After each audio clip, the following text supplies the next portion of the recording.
What's up, internet? It's your boy Physics, bringing you guys yet another video, and this is Attack on Titan. Attack on Titan, the final season, premiered last freaking Sunday, and to my amazement, Hulu had it, and I was so freaking surprised. I was ecstatic because I'm like, yes, I don't have to pay for Crunchyroll, yeah. So episode 1 of the final season, or episode 60, I guess, on the entire series, honestly blew my mind. I had no clue what the freak was going on, man. I watched the whole thing once. I'm like, okay, so that happened. Where are we? What are we doing? What?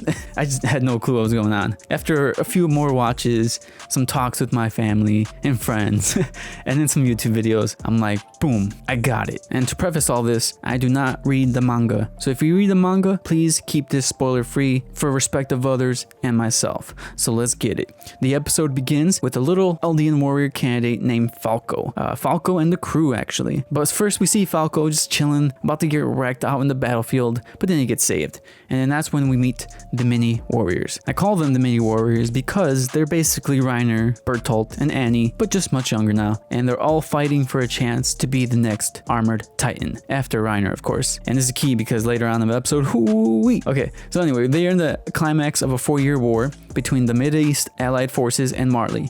Gabby explains this to Falco after he's like in La La Land, freaking recovering from that, whatever, he almost died over there.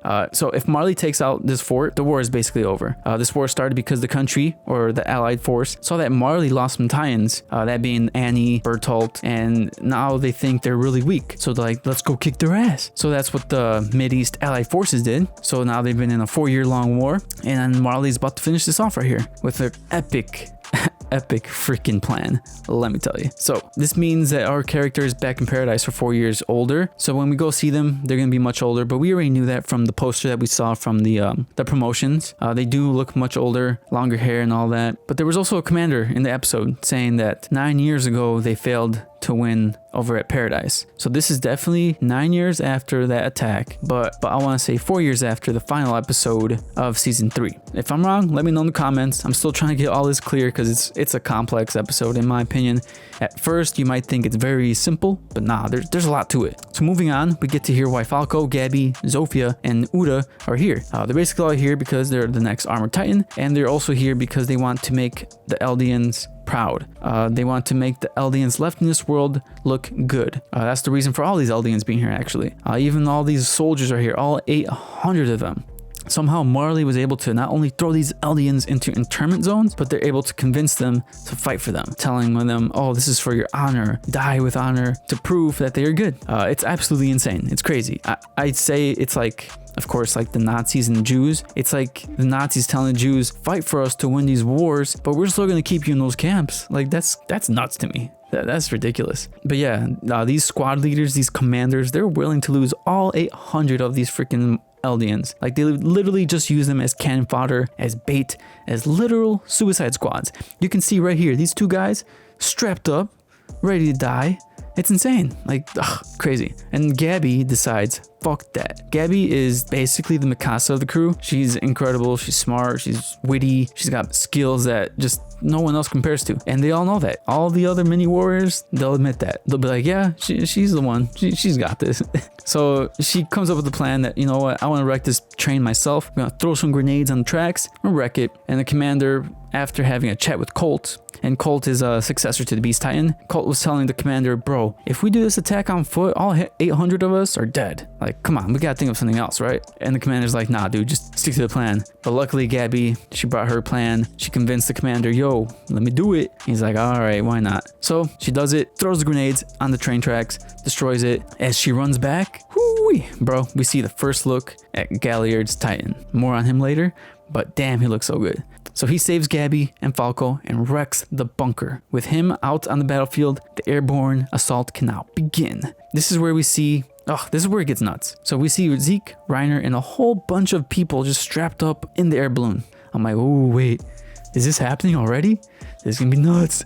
So as the battle on the ground continues, we see the cart titan come back actually, but this time he has like some Mandalorian armor on, and it's pretty nutty. We last saw him in season 3 while he was saving Zeke and them, and he's just cutting down, mowing down enemies with these machine guns strapped to his back. It is nuts. And then we see the mini warriors. We see Falco trying to save an enemy soldier, but Udo's like, bro, he's telling you not to touch him.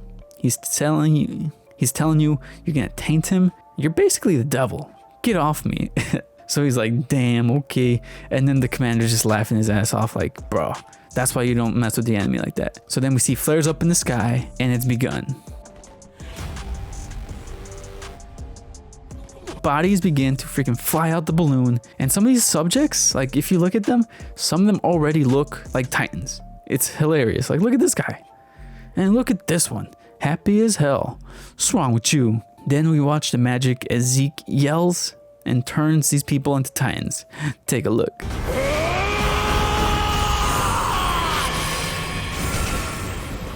This, to me, was so freaking clever. Like, bro, okay, you have an impenetrable wall with guns and cannons all over the place.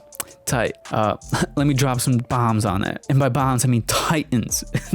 Crazy.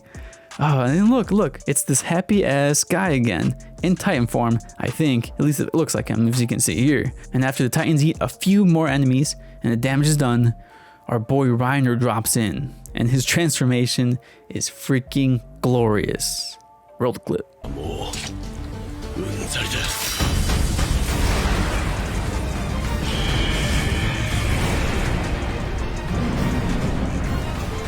Bruh.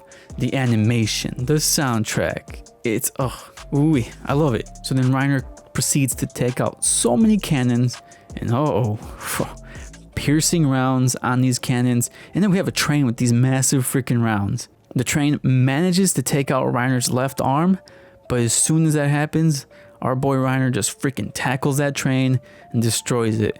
But as soon as he gets up, Galliard comes and saves the day.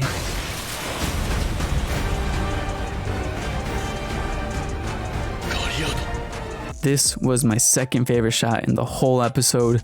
Again, the animation, the soundtrack, the slow motion, it looks so good. And Galliard's Titan looks so freaking good. It just does not compare to Ymir's Jaw Titan. No comparison at all. We then see Zeke parachute down and transform, but not before saying a key phrase here.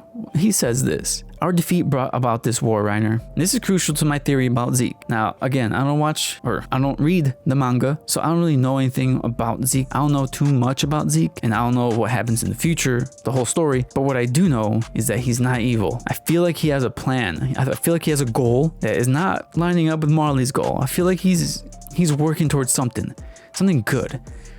Because the way he looks when he says this quote, he looks sad. He doesn't want this war to happen. He's sad that all these Eldians are dying. There's something about him that just screams he's a good guy. I know he's killing all these people right now. Trust me, I know this. But something tells me he's good. Especially also when we see in season 3 when he's about to retrieve Bertolt, but then Eren has his knife against his throat, and Zeke's just like, you know what, Eren, I will come back and save you. Bro, like, what else can that be? You know, he just wants to save Eren and do, I don't know. Maybe I'm completely wrong. Maybe some of you manga guys know better, but bro, that's just my theory for right now. There's something complex happening with Zeke, let me tell you. So at the very end, we see Zeke in his beast form throw these massive amount of shells at the enemy ships. But as soon as he attacks, so does the fleet, and he gets bombarded. Oh, well, not actually. Reiner jumps in front of him to save the day, and then my favorite part comes up. Roll the clip.